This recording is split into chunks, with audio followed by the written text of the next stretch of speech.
My name is Simon Kolstoe, and I was approached about a year ago by OUP and asked whether or not I might be interested in doing an update to their research integrity course. And this interested me for two reasons. Firstly, because, as mentioned, I'm an academic in this area. I'm very interested in the way the research process works and how issues like integrity, research ethics committees, governance processes can basically make research better and more reliable. Also, I spend 2 days a week in charge of research ethics and governance at my institution, so training research ethics committees, researchers, conducting misconduct investigations, all those sorts of things. And as part of that, I'm always looking for and developing new training materials. And I thought it was an excellent opportunity to supplement the face-to-face teaching I do at the university with an online course. And of course, in the last few months or so, the importance of online and remote learning has become increasingly important. So I'm really pleased to have been collaborating with Oxford University Press and Epigeum in the development of this course. And so just over the next 20 minutes, half an hour or so, what I want to do is talk a little bit about the context that we find ourselves in at the moment, why research integrity ethics governance processes are even more important based upon what's going on at the moment, and then talk a little bit about how we've tried to build in some key developments in the UK into this course to make it particularly relevant for researchers. And certainly some of the feedback we've been getting is that the new version of this course is much improved for the UK context compared to the previous version of this course. So I probably don't have to say too much about the amount of disruption all of us have experienced over the last few months in almost every aspect of our lives, sort of personal, private, social areas. This COVID crisis has really affected us. But also from a professional perspective, it's very much changed the way many of us work, and in some ways changed the ways we look at the sorts of things that we do. And as someone who spends a lot of time thinking about the research process, the scientific process, it's really fascinating to see the way that scientists and medical advisors have really come to prominence over the last few months. Indeed, you don't have to go too far back to see politicians appearing on TV and saying, you know, we don't trust experts anymore, this country has had enough of experts. And then something like the coronavirus comes along, and all of a sudden you find exactly the same politicians flanked by medical advisors, scientific advisors at press conferences. And all of a sudden people are really looking to experts, really looking to scientists and researchers to try and get us out of the mess we find themselves in. And not only has this been in terms of prestige, in terms of seeing researchers and the sort of conversation being about research, about science more, but we're seeing funding going that way as well. You know, world leaders have pledged billions of dollars for the development of vaccines and other treatments, and the various funding organizations have very rapidly changed their priorities, making increasing amounts of funding available for research, specifically focused on this virus. But I think we're finding that as the sort of knock-on effects of things like the lockdown and the social knock-on effects happen as well, there's going to be increasing amounts of money available, not just for the sort of more direct scientific vaccine medical research, but for many of the sort of more social questions around the things that have been happening to us. So in a way, it's a really exciting opportunity for those of us who are researchers, because we're seeing increased funding, increased interest in research, and there's hopefully going to be many opportunities over the next few years for us to conduct really important research that has a real impact on society. This is obviously something that universities haven't missed at all. If your universities are anything like my university, we have our research and development blog, and we're being encouraged as academics to write articles, to get out, to engage with the press and with the public in promoting the research that's happening at the university. We also have specific internal research calls and funding streams as well, really focused on ensuring that universities can contribute in this fight against COVID. And also interestingly, the pharmaceutical industry, which I think sort of goes through numerous rocky times and in some way sometimes is viewed as being a benefit to society, and other times certainly pharmaceutical companies are viewed with a great deal of suspicion. I think they're seeing this as a really good opportunity to really engage with public institutions, to engage with government and help in the development of medicines, because realistically, the only way we're going to get vaccines and new medicines and new treatments available widely is by working with the pharmaceutical industry, because they're absolutely key. They've got the key infrastructure that allows us to get the research that might primarily be done in universities out to actually being available. So it's really interesting seeing the way the pharmaceutical companies, the universities are working together to really try and provide answers. However, I think we also need to be slightly cautious, because I think certainly when you see the Prime Minister standing there on television, on the news briefing, talking about the importance of coming up with developments, the importance of doing all this scientific research, we have to also just remember that the reason why scientific research and research in general is trusted is because it's generally a fairly slow and painstaking process that makes sure that is self-correcting. Errors get made, but it's an iterative process. And I think it's really important not to get so carried away with the emergency of the situation, with the additional funding that's available, that we forget about what it is that makes the research process valuable in the first place. And I think this is something that a number of us have been trying to do as we've engaged with the press and with others, trying to say to people, well, yes, we do think research will provide the answers for this crisis. I think a few years from now, we'll be able to look back and we'll see the really key scientific advances that gave us the answers to COVID-19 and helped us combat the SARS virus. But it takes time, and the process takes time. And just because we have politicians who are really and public who are really interested in getting answers quickly, and just because lots of funding is thrown at researchers to do things, doesn't necessarily mean that we can do the high quality research quicker than we usually can, because research is a process and we have to make sure that we follow that process. And the important thing at the end of the day is robust and trustworthy results, not necessarily quick results. And I've had a couple of articles published in The Conversation looking at this. Marcus Manafo from the University of Bristol, who does a lot with the UK Reproducibility Network, has been writing on this, and also people like Ivan Oransky, the American science journalist who runs the Retraction Watch website, has written articles as well, just trying to make sure people remember the process of research and the process that leads to good science, and warning about some of the dangers that increased pressure and increased funding can sometimes lead to. To look at one issue in particular, and that is around data and around publications, something that probably we've seen come to increasing prominence over the last few months is this use of preprints. I think over the last few years, preprints have been actively encouraged within the research community, and the idea there is that you publish a draft version of your manuscript on a preprint server, you make everyone know it's a draft version of your manuscript, and then you can have sort of peer review happen almost in real time, and then once you think that paper is appropriate enough, you can then submit it to the journal for the normal, more robust peer review process before it gets published. And I think this is a really good idea if it's essentially experts within the field who are interested in these preprints. But what we've certainly seen over the last few months is journalists, members of the public, people who might not be so well equipped to evaluate the robustness of research, getting access to these preprints. And suddenly we find preliminary results that have been published on a preprint server splashed all over the front pages of newspapers. And this can lead to an awful lot of confusion, especially if through the normal scientific peer review process, those initial findings are shown to have some sort of problems with them. And then you get splashed all over the front of the newspapers, the fact that papers are being retracted and things, and that can get really messy. And so that has been a very fascinating development, and has caused, I think, a lot of us to really think very carefully about the value of preprints and exactly how these sorts of things are used. And this sort of ties into this whole sort of area of research integrity as well, because research needs to be trusted if it's going to be useful.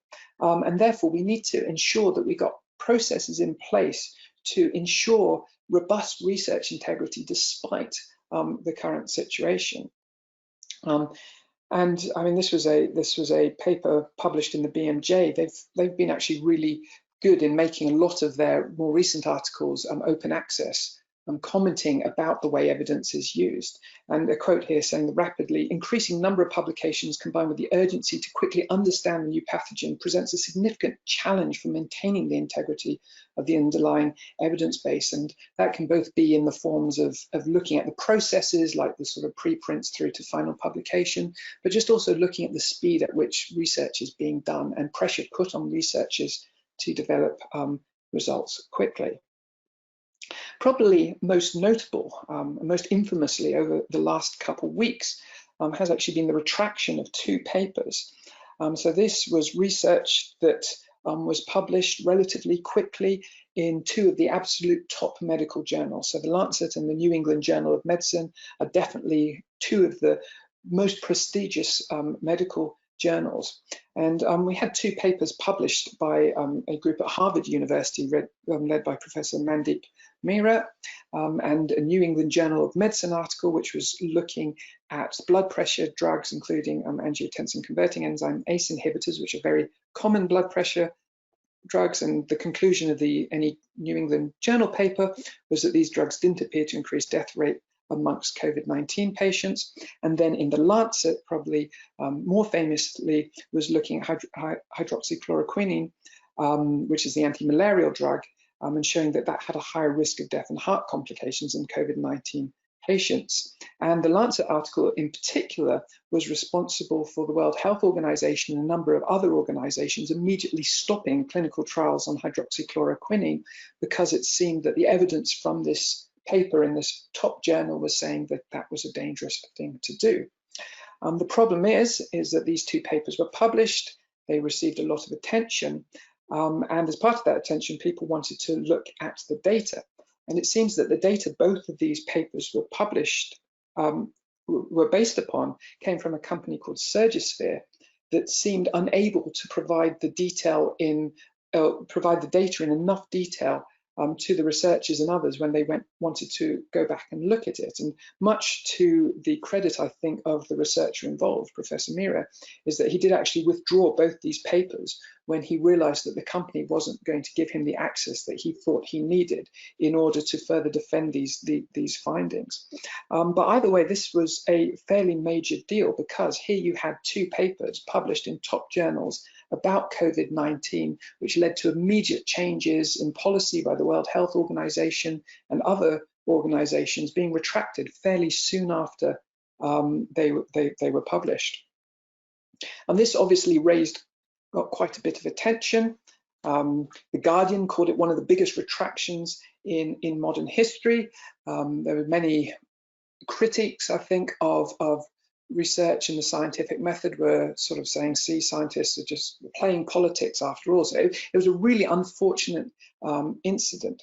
But at the same time, retractions are not that uncommon. Retractions do happen. And in a way, that's kind of part of the process of science. Now, normally they don't happen in such high profile journals. There are only a very few retractions from journals like the Lancet. You expect these high profile journals to test the data more robustly perhaps than some of the other journals. So yes, granted, it is quite rare, but retractions do happen. And this is sort of part of the method, part of the scientific method, this iterative process that people publish results, other people look at them, the results get improved upon, and this is kind of the way research goes. And I think therefore we need to be very careful in how we build the expectations of the public around research. And I think issues like big retractions in journals, they're bound to happen, but I think at the same time, we have to be very careful, I think, as researchers, to ensure that we don't knock the public's confidence in research by these things. And unfortunately, we don't have a particularly good track record when it comes to things like pandemics. This was an article I picked up again in the BMJ talking about data transparency. So this was specifically looking at this data from Surgisphere that was given to these researchers. And the comment made was, nothing has changed since Tamiflu. Now, if you remember, Tamiflu was the drug that certainly within the UK was stockpiled by the government during the swine flu outbreak a few years back, and it was very much heralded as being the drug that would keep the population safe during the swine flu outbreak. And in fact, the Department of Health spent £424 million on stockpiling Tamiflu. Now, based upon the amount of money that's been spent on COVID recently, that pales into insignificance. However, at the time, that was a huge amount of money spent by the government to stockpile a medicine. However, in a subsequent review by the House of Commons Committee of Public Accounts, looking at Tamiflu, it turned out that although at the time evidence was presented to the government to make this purchasing decision of Tamiflu, it turns out that something called publication bias was very much in play, whereby only the studies or the majority of studies that have been published about Tamiflu were the positive studies showing that Tamiflu worked. And a number of studies, I think there were 8 studies, hadn't been published showing that Tamiflu didn't really work. And when you took the evidence as a whole, and there was a Cochrane review done on the efficacy of Tamiflu that looked at all the different evidence out there, it turns out that Tamiflu was very much less effective than the government was led to believe at the time that this drug was stockpiled. And so this is very much seen as an example of what's referred to as publication bias, which is a fairly significant research integrity issue that came about during the swine flu outbreak a few years ago. And this led Ivan Oransky, again, who's the author of the Retraction Watch website, to write this article based upon these recent retractions, saying, well, actually, it's not really that historic. These aren't exactly the biggest retractions in history, because these sorts of things do actually happen again and again within research. As I was saying, it's kind of part of the research process that it is iterative. And retractions like the ones we've seen over the last few weeks do happen fairly frequently within research. Probably the most infamous example, of course, in this country is that of Andrew Wakefield. And if you recall, he also published a paper in The Lancet with the instantly forgettable title of either lymphoid nodular hyperplasia, nonspecific colitis, and pervasive developmental disorder in children. But what this paper, despite its title, was doing was trying to show a link between the MMR triple vaccine and the onset of regressive autism in children. Now, again, it was a paper published in a really high-profile journal. It received a lot of attention from the press. I think the Daily Mail in particular ran a lot of stories about the potential dangers of vaccines, and as a consequence, public confidence in vaccination decreased. The graph on the top right corner of the screen, the red line at the top, shows the vaccination rate in the UK. The left y-axis is in percentage, and you can see that between about 1990 and up to 1998 or so, when the Wakefield paper was published, vaccination rates were bumping along just over 90%. Now, in order to get herd immunity from disease, you normally need vaccination rates of about 95%, but it was almost there. We had fairly high vaccination rates. But then this paper was published by Wakefield in 1998. It was picked up by the press, and it took a good few years for other researchers to conduct the studies to show that this paper was indeed false. The results were false. Now, the Lancet eventually retracted that paper after a couple of years, but by then the damage had been done. And we saw a drop in vaccination rates by 10 to 15% in the early 2000s, before they then started to go back up again as more and more research showed that this was a false relationship between the MMR vaccine and autism. But again, it just goes to show how a paper published in a really top journal that later gets retracted can have a really significant effect. And sadly, with the MMR and the vaccination case, is that people do really die from these sorts of diseases. And there's a fairly close correlation between the increase of deaths from measles, which is the green line on this graph. The y-axis on the right shows the numbers of deaths in the UK.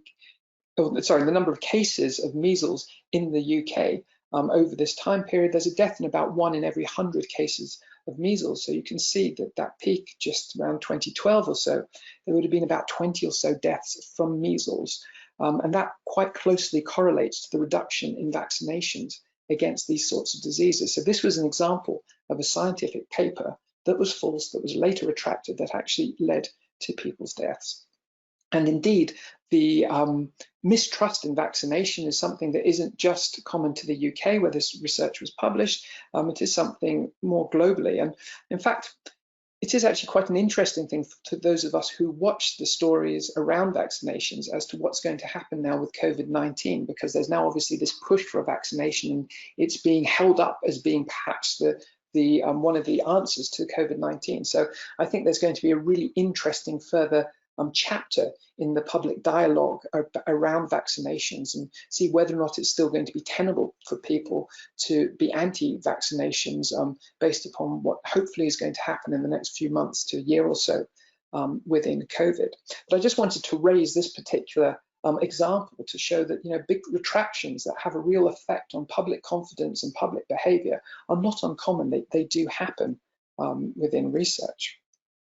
However, those sorts of things are granted fairly headline news. You know, not all of us are publishing in the Lancet or New England Journal of Medicine, and for the few of us that do publish it in those journals, it's only a very, very tiny minority who end up having their papers retracted. So a broader question might actually be, well, those sorts of things are fairly rare. They do happen, but they are fairly rare. Are there other issues of integrity that might happen more normally within research at a sort of more of a base rate that is sort of always going on? So they're not these sort of really big examples of research misconduct, but, you know, they're just examples of integrity type issues that are sort of bubbling along at a fairly constant rate. This was a paper published by Daniel Fanelli when he was based in Edinburgh. I think he's at Imperial, or was one of the London universities now, which was a meta-analysis of how many scientists fabricate and falsify their research. So he looked at a number of publications that had been published in this area, did this meta-analysis, and found that if you asked researchers about what he called questionable research practices, which I will go on to define in just a moment, just under 10% of researchers on average will admit to having taken part or having done some form of questionable research practice in their research. If you then change that question and say, how many colleagues do you know may have conducted questionable research practice? Because the thought is that people are probably going to underreport their own questionable research practice. You find this then jumps up to about 20% of researchers say they know of colleagues who conducted questionable research practices. And if you change that again and make the questionable research practice one step further removed from the individual researcher and say, well, how many cases, or are you aware of cases within your more general research field, international research field as a whole, that have had questionable research practices? That then jumps up to about 40%. So 40% of researchers are aware of questionable research practices in their specific fields of study. And that's not an insignificant number. What do we mean by questionable research practices? Well, this is a really fascinating area.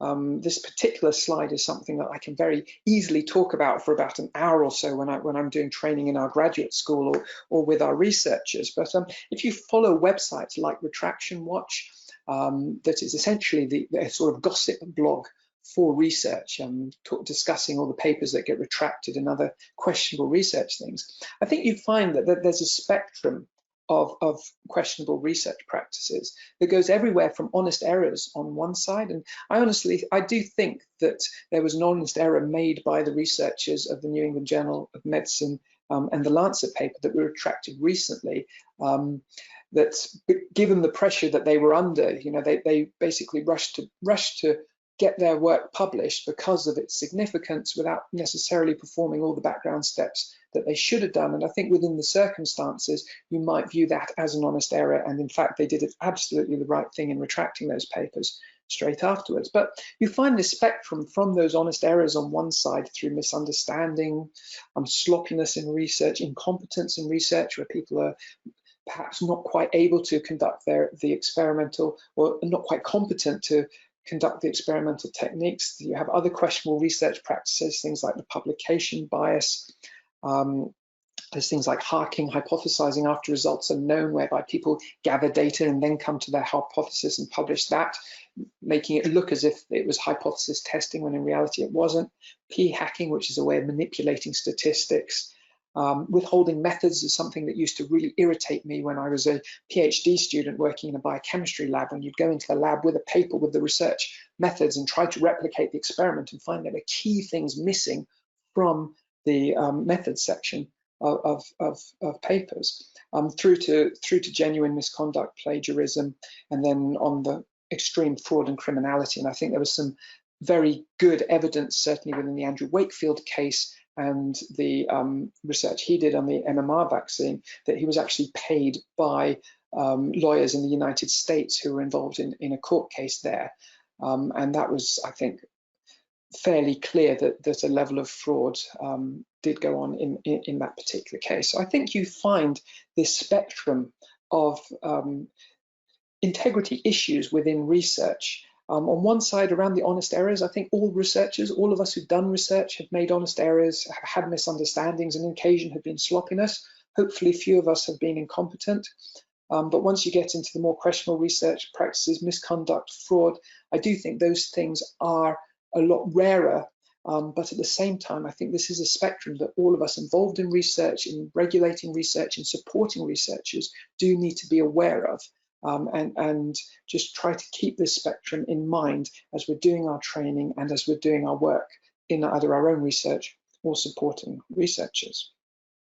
What is the consequence of this?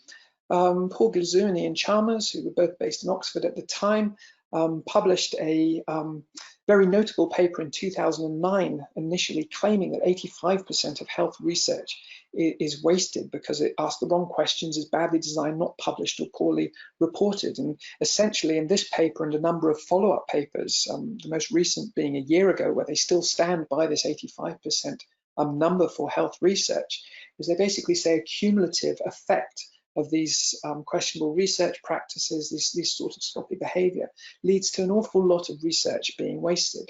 And in a series of 5 articles published in The Lancet about 5 or so years ago, they tried to break this down into specific areas of the research process. So looking at how research areas and research questions are initially put together, how funding bodies initially prioritize research, looking at how methods are developed, how methods are chosen, looking at efficient research regulation and management, which is an area I'm particularly interested in. A lot of my research is looking at how we can make research regulation more efficient and more fit for purpose. Then obviously there's issues around data sharing, and then how reports are promulgated at the end. And I mean, if you're interested in this area, Glazuni and Chalmers' work is really fascinating to read, and in some ways really scary, especially if we're trying to support researchers at our institution to do good research. And if we're involved in writing blogs about the research that happens at our institutions, this figure of 85% potentially being wasted is kind of a scary thing to have in our background, in the back of our minds, and certainly a very scary thing if you ever mention this to your vice chancellor or pro-vice chancellor. So some really interesting work here. But the point is that questionable research practices does have an effect on the validity and the reliability of research. Now, this is not something that has gone unmissed. Nuffield Council of Bioethics published a very key report in December 2014 looking at the culture of scientific research. The Royal Society has had a research culture work stream going for a number of years, had lots of different events and consultations and discussion groups that I've been along to some of those. Some really good work there. Vita just in the last month has published a landscape study on research integrity. Marcus Munifo from Bristol, the UK Research Integrity Office and UKRI together published this report, really fascinating report, only just come out in the last month, looking at research integrity issues. But probably the most famous one, certainly published this year, was the Wellcome Trust's report on research culture, published earlier this year.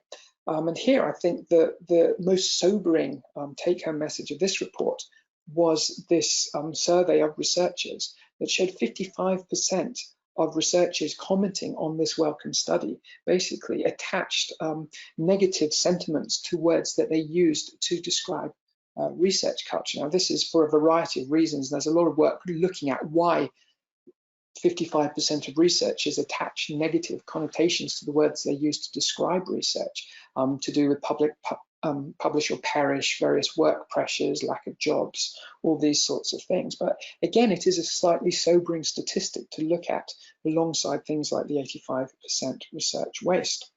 Again, this hasn't been missed by government either.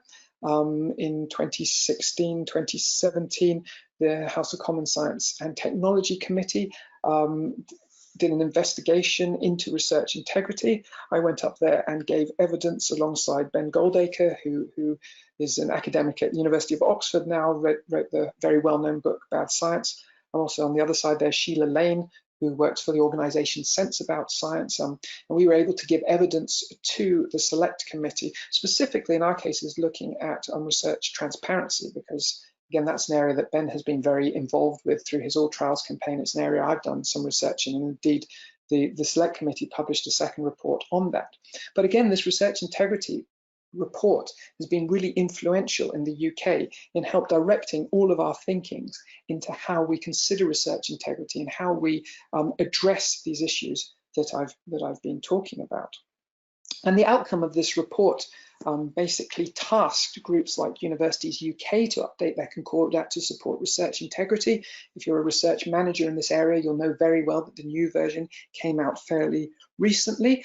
Personally, I was a little bit disappointed. I didn't think the new version went quite far enough based upon certainly my reading of the report from the Integrity Inquiry. However, thus said, it has put more of an obligation on institutions to provide more training and more support for researchers to raise more awareness around issues like research integrity. The Integrity Inquiry also asked the Health Research Authority to do more around clinical trials transparency and the reporting and registration of clinical trials, and that's a really interesting work stream that I've been on one of the advisory boards of the Health Research Authority looking at, trying to ensure that all studies get registered, very much in line with Ben Goldacre and Sheila Lane's All Trials campaign. And also UK Research and Innovation, one of the reasons why they published this landscape study was as a direct response to the House of Commons Integrity Inquiry. Likewise, UK RIA Research Integrity Office has been expanding since the Integrity Inquiry report, and in order to help provide institutions and others more support around research integrity. From a personal perspective, I found this inquiry really interesting because there were about 100 pieces of evidence submitted to the inquiry, and I got one of my master's students to go and do a content analysis of what different people within the research environment within the UK thought were the issues in research integrity. And this pie chart just shows a breakdown of the different people who submitted evidence to the inquiry. And it was really fascinating going through, seeing the perspectives of these different organisations and parts of the sector. And then seeing the sorts of issues they raised and basically doing this content analysis. And some of the things we saw as themes that came out through the evidence that went to the Select Committee very much aligns with that slide I showed a few moments ago with the different questionable research practices. And part of my development of that sort of scale has been based on some of the evidence that came out of the Integrity Inquiry. But one really key thing I think we noticed when going through all the evidence is that there is a significant amount of confusion within the research world about what exactly we mean by research integrity and how that fits in with other areas like ethics and like governance. And indeed, when you went through this evidence and when you read in this area, you find that there's lots of different ways people envisage this relationship between ethics, integrity, and governance. And I'm a bit of a serial abuser of the shapes feature in PowerPoint. And I sat on a train one time trying to work out, well, what is the relationship between these different areas? And how exactly do we define them as well? You know, are things like research integrity and ethics part of governance, or alternatively, is research integrity and governance part of ethics? Are they a spectrum? How do these things relate to each other? And something that I've been developing through a number of talks and more recently in some publications is this specific model, which I find particularly helpful. And this is when looking at what we mean by good research and looking at the processes that are in play to help ensure good research. How do they interact with each other? And I think it's very helpful if you see things like research governance, for instance, being to do with policies, processes, laws, regulations. These are all sorts of things that research officers can help researchers do when they're trying to do good research, which is a little bit different from research ethics, which, while supported by research officers and obviously ties in with policies and processes, is often an independent review conducted by academic committees with academics, with lay people, that look specifically at protocols with the idea of protecting participants and supporting researchers. So very linked to governance, but a sort of slightly different perspective.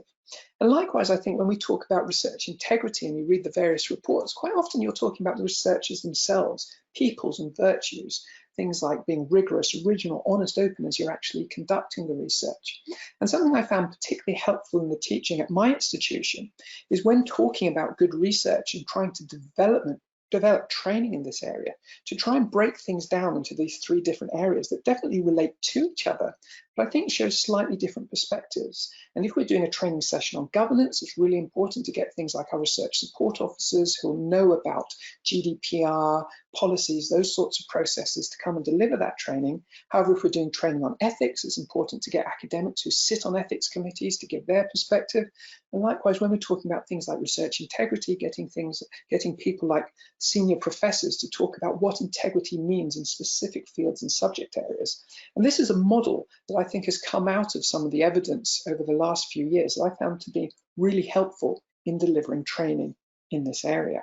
Which takes me to my last slide and back to the course that we're talking about today. As I said, I've developed a lot of this training and a lot of this thinking while doing teaching in my institution. I was aware that a lot of people found the previous version of the Epigean Integrity course not particularly helpful. So I was really keen, when invited by Oxford University Press, to get on board and provide some input into the development of this new course. It's broken down into modules that are shown in the bottom of the screen there. And I've tried to build some of this thinking, some of this development, certainly in this country over the last few years, into the material that is on this course to make a better distinction between governance, ethics, integrity type things, show how that fits into various parts of the research development process and the research governance process. And I've certainly found this very useful at my institution, training for the postgraduates and the early career researchers. We've had it online through our Moodle online education forum. Obviously, I've been unable to do the normal face-to-face teaching that I would normally do over the last few weeks, and we've had a really good uptake at our institution of this course, and certainly the feedback I've got from our students has been that it's really positive. So I'm really excited to be able to work with Oxford University Press and to take part in this webinar today and to talk a little bit about some of my thinking and some of the perspectives that I've tried to build into this course. So thank you very much for listening to me for the last half hour, and I shall hand back to the OUP team. We would now like to open up the floor for any questions. I can see that we have a question for Simon here. This is from Dave Harris. Do you think the pandemic has highlighted the importance of separating research ethics from research governance? So I think the model I showed briefly on that slide, I sort of need really about a few hours to describe it. But I do think research ethics and research governance are very closely linked together. And there's different ways of sort of trying to define research ethics from a practical sense. And the way most of us are involved in research ethics is through the role of research ethics committees, whereby a specific protocol is looked at by a committee that primarily considers the protection of participant, but also considers broader questions simply because bad science is bad ethics. And then gives an opinion that can go back to the researcher, that can go back to the university, the sponsor, the organizations, as to modifications that might need to be made in that protocol. So the research ethics step from a practical perspective is a separate sort of thing to the broader governance questions that need to be asked. But good research governance often relies upon having a favorable opinion from a research ethics committee to look at that particular aspect. So in that sense, research governance and ethics have to work together and are very much part of the same question. Now, there is a broader question, and another sort of perhaps more colloquial use of ethics is looking more broadly at research and saying, well, what are the sorts of things that researchers should be looking at? So you take something like our COVID-19 pandemic, say, well, what sort of areas should we be doing research in? How should our results be presented? And there, I think there is a bit of a separation between the sort of tabloid or schoolgate discussions around research and the practicalities of what actually happens. Because although the government might say, right, we need to do more research in the use of face masks, how that then happens is a research funder will then put out a call for researchers to do research onto face masks, which will then go through the normal governance and ethics processes. Granted, we've been speeding up many of these processes because of the current needs. But the actual practicalities then fall back into the normal sorts of processes that we have. So I think there is also probably space to draw a distinction between the perhaps more colloquial use of the word research ethics and discussions around ethics and what that practically means on a professional perspective. And there, I think the reliance on research ethics committees and good governance processes are absolutely key and cannot be avoided at all. Thank you for that, Dr. Kolstoe. We've had another question here regarding GDPR and the importance of data sharing and how this fits in with ethics and governance. Would you be able to speak a little bit about that? Absolutely. So, I mean, again, the caveat is that poor research methodologies or legal methodologies are ethically problematic. But I certainly think around the handling of data, and especially the legal obligations around data handling, is very much a governance responsibility, because you need sort of people who are experts in GDPR and data management. And quite often ethics committees will know a bit about this, but it's primarily your data protection officers at institutions who will be able to provide more guidance for researchers. This is a really interesting area when it comes to healthcare data, because some people may be aware that alongside GDPR, we have the common law duty of confidentiality in this country, which means that as well as having a legal basis to use data for research under GDPR, you also need to ensure that you meet the obligations around the common law duty of confidentiality. And historically, that has been studies reviewed by a committee run by the Health Research Authority called CAG, or the Confidentiality Advice Group. Now, that was actually suspended by the Secretary of State right at the beginning of the COVID outbreaks. So as long as data access is legal under GDPR, at the moment for COVID-19 research, you don't have to take account of the common law duty of confidentiality. I have written very critically about that particular decision. And there's some interesting discussion around whether or not it was actually valid to reduce the safeguards around healthcare data for COVID-19. And I think many people are now coming to the perspective that actually we have fairly robust systems for a reason, and we shouldn't get overexcited by the current situation and just sweep away governance processes, because they are there for a purpose. And I'm certainly pushing the Health Research Authority very strongly to ensure that the protections around healthcare data in particular are put back in place as soon as possible, because I think the only way we're going to guarantee high quality ethical research is by having safeguards in place. There are, of course, other questions in other areas of research around surveillance. I don't think there are particularly new questions raised by the current pandemic. I think the urgency of answering the questions has certainly increased, and people are wanting answers yesterday. But I think many of the issues are the sorts of things we've been considering for a very long time. And I think the worry that many of us have, and we've tried to express in various articles and places, is that the urgency of the situation sweeps aside processes that are there for very good reasons. And so I think, if anything, there is more space at the moment for those of us who are involved in governance, ethics, integrity type processes to be as vocal as possible and say, hey, even more so than normal, we need to make sure these processes are in place to ensure good, robust, transparent research. Thank you. Excellent. Thank you. We have another question here from Izatu Sese, which asks, are there cases where research ethics are being undermined in the pandemic to fit political agendas, which you may have spoken a little about already? So I think clearly the way funding is awarded is along the lines of political agendas. We have some very good people. Patrick Vallance used to be my head of department when I was at UCL, and I have a lot of respect for him. And so the hope is certainly at a senior level, the government is pouring funds into the right sort of research areas. When that comes down to specific protocols, it is indeed the case that there is increased urgency to get protocols reviewed through ethics committees. And here the Health Research Authority has actually done particularly well with this, in that they've understood that there's been a need to prioritize research and reduce timeframes, but at the same time maintain rigor. And right at the beginning of the outbreak, I chair an NHS ethics committee, and there was a discussion had amongst the chairs of research ethics committees. As many of you know, the ethics committees are 60 in England, and we meet on a sort of rolling basis. And so the main thing that was done was to prioritize the COVID-related research on the agendas of the ethics committee. So they were getting exactly the same review that they'd normally have, but rather than having to wait, say, 3 weeks till the next available slot, they were being put into slots within the next 4 or 5 days.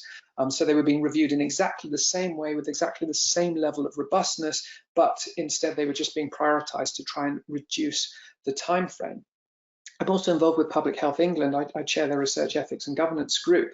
And again, we have robust systems in place that I have been extremely keen to ensure are not weakened in any way and are not compromised in any way. But at the same time, when we've seen COVID research come through, we've tried to put that up towards the top of the agenda.